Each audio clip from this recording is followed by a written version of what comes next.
it's of great interest to me how the legislation is written to collect this transition tax. It's not a separate piece of legislation that says we will create a transition tax at all. What it is, okay, is piggybacking on existing legislation, specifically what are called Subpart F rules, which are rules that deem income earned by corporations to actually have been received by its shareholders, whether paid out or not, right? Yeah, so basically what the tax code's trying to do is they're saying that if you own a foreign corporation, you have control of it.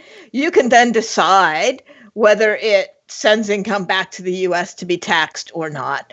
And to the extent that you're running an active business, for the most part, the tax code says that's fine. That you're running a real business overseas, we'll let you do that without paying U.S. tax. But if it's anything that's not an active business, like a corporation that owns a portfolio of shares and is generating investment income, the IRS or the tax code is saying that corporations should be repatriating that back to the U.S. right away, and we're going to tax it right away as if you had repatriated it. And that's the Subpart F income. Right. It's essentially passive income, not active business income.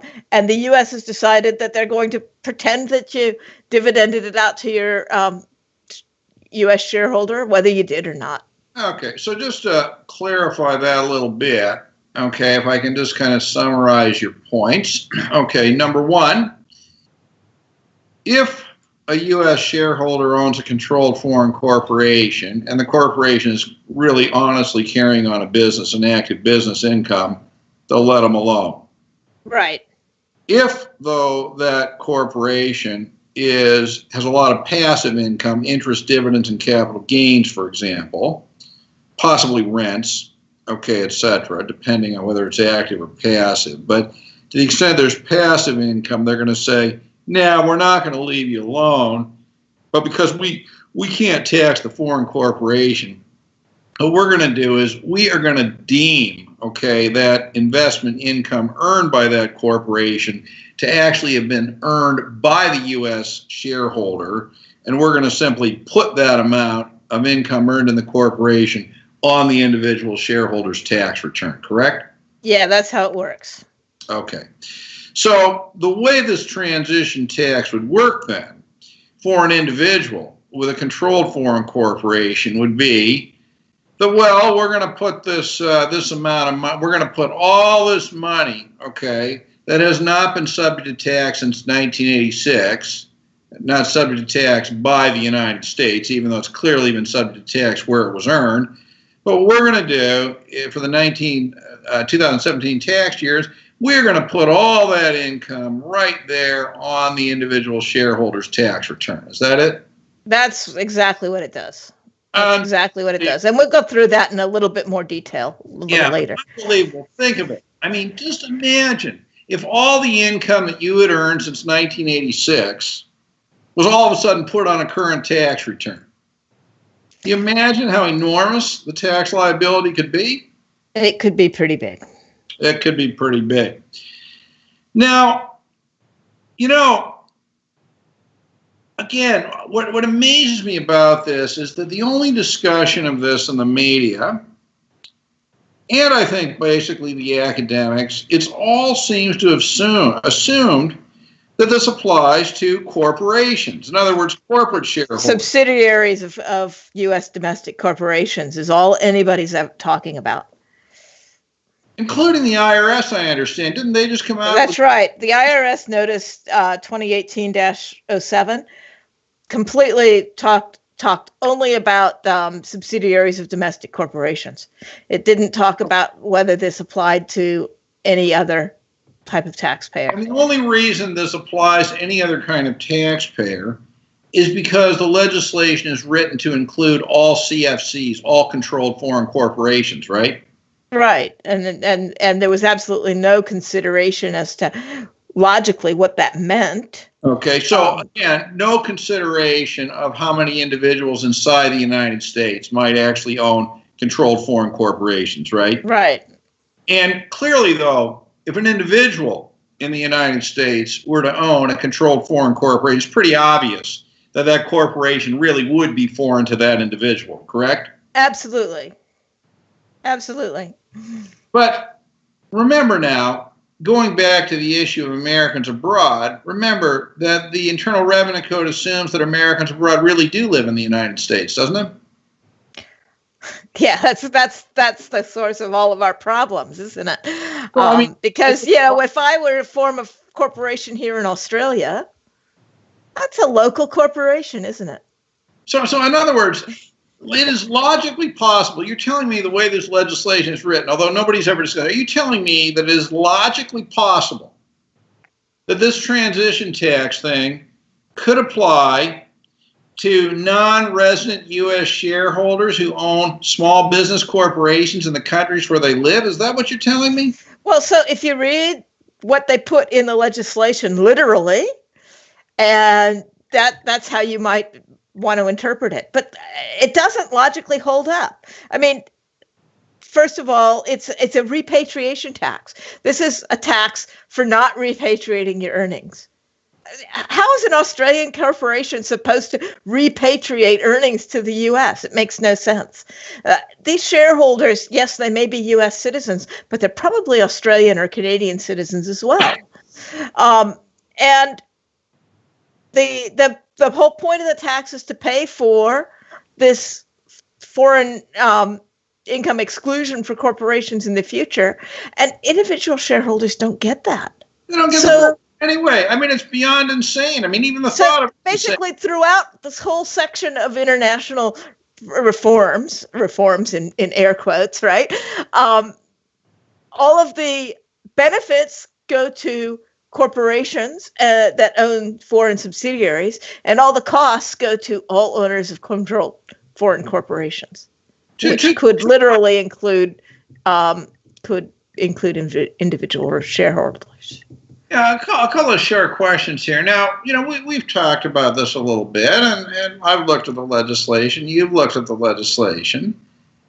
But, you know, one of the things I find most incredible, you know, is that, you know, I made the point earlier that the legislation doesn't actually say 15.5. It's a complicated formula. Yeah. The result of that complicated formula is that although corporations may pay a tax rate of 15.5%, a Canadian would pay 17.5%, right? Yeah, it would be if they were paying the U.S. tax. So that's just the U.S. tax.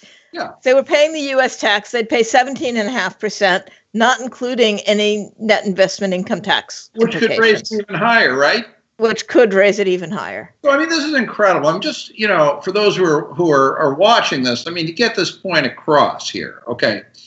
So, first of all, the whole thing contemplates, you know, overwhelmingly corporations.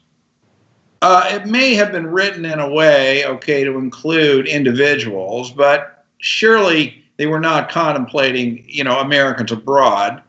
Individuals, no matter where they are, would not get the benefit of territorial taxation or anything like that. That's right. That's right. And to add further insult to injury, truth, justice, and the American way, to add further insult to injury, not only do they not get the benefits, but they're expected to pay a higher rate of transition tax. Have I got this right?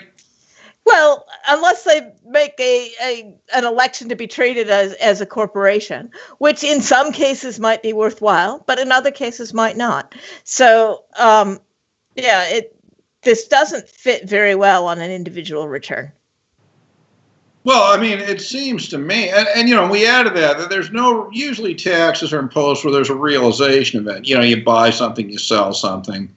Right. There's no realization event here. It's an entirely pretend transaction. Right. It's like, look, we see money that we didn't tax. We want some of it. Yes. And it's meant to get at local source income that's inside a local corporation that might just happen to be outside of the United States, but might be owned by citizens and residents of the country where it's organized. Oh. That would make no sense. Okay, so I mean, this is remarkable.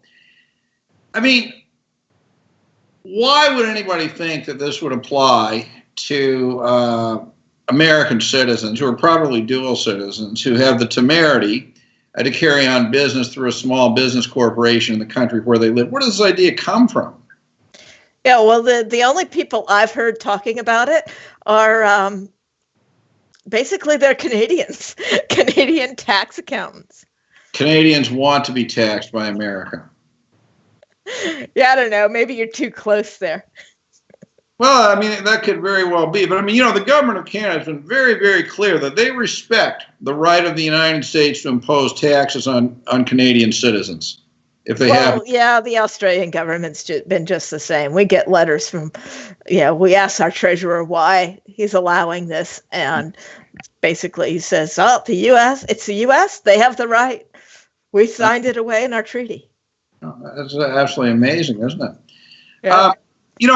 Perhaps we should add here a little bit about, can we just give a very incredibly base definition of what does it mean to have a controlled foreign corporation? Let me give this a try, and you can say I've got it right, or you can add to it if you want. But in general, okay, we start out with a United States shareholder. A United States shareholder is somebody who owns a minimum of 10% of the shares of a controlled foreign corporation, correct?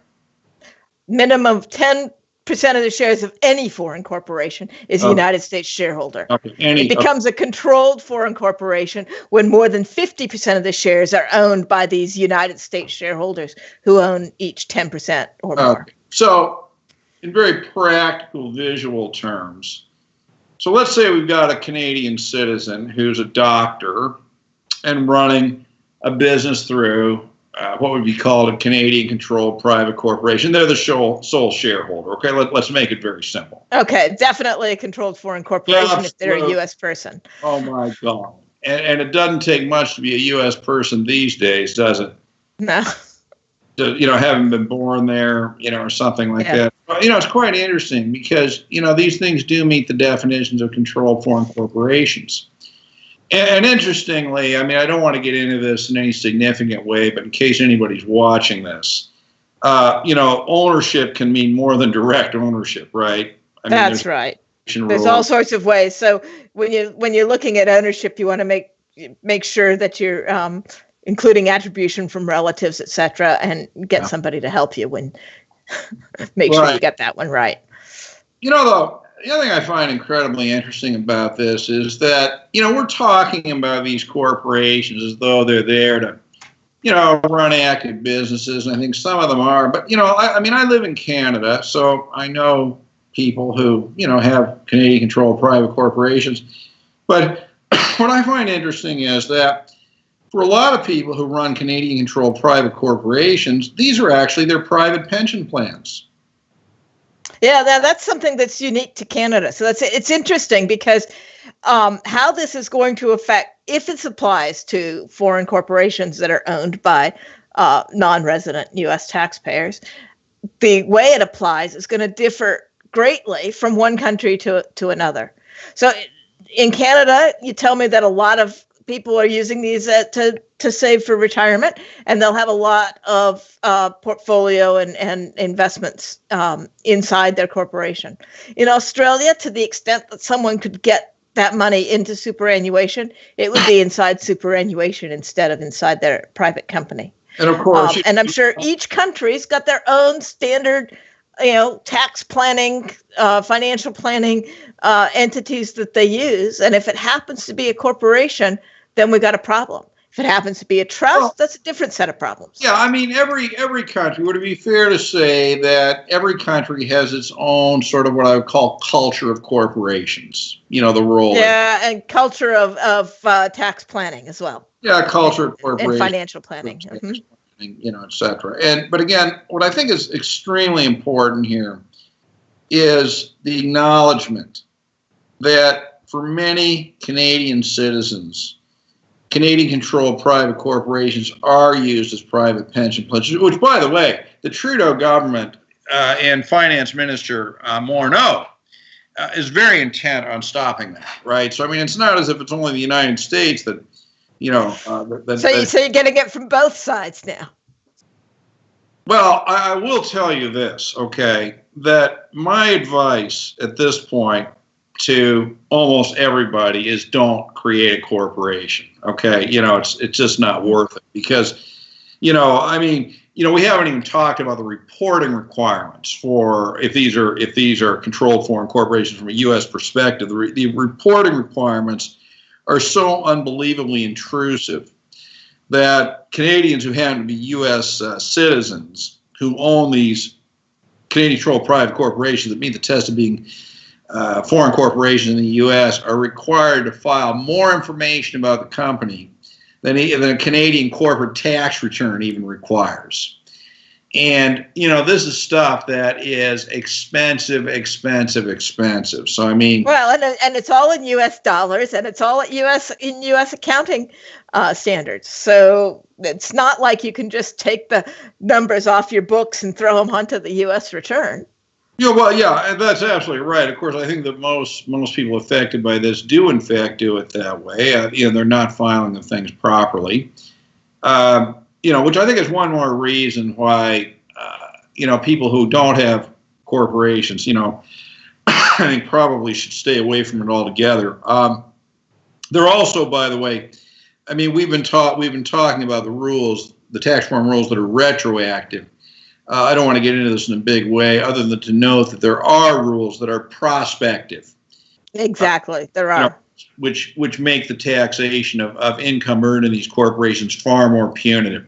Bottom line, I think I can say with reasonable confidence, bottom line, whether you're an American citizen or not in Canada, don't incorporate a company unless there's a clear business reason.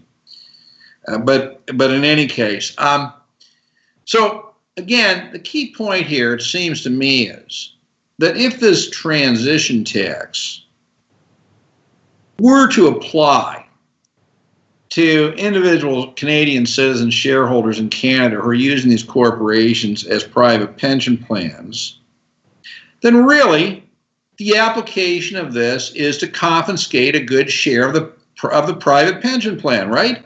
Certainly, yeah. At least 15%, if not more.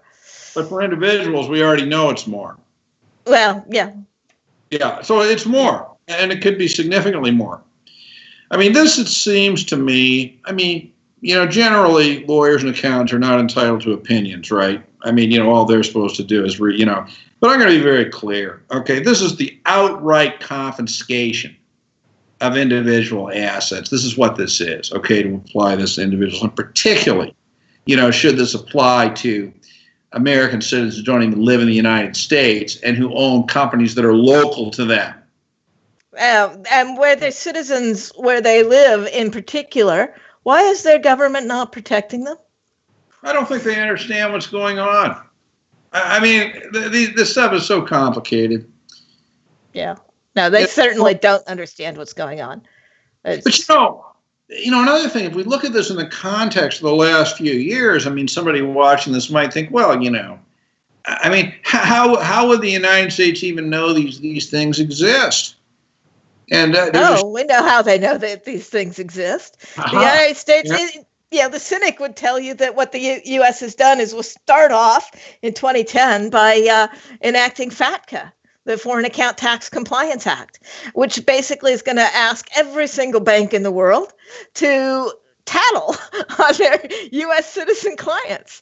And not only the individual U.S. citizens that have accounts at those banks, but the corporations or other entities with bank accounts where there's a U.S. citizen that controls them.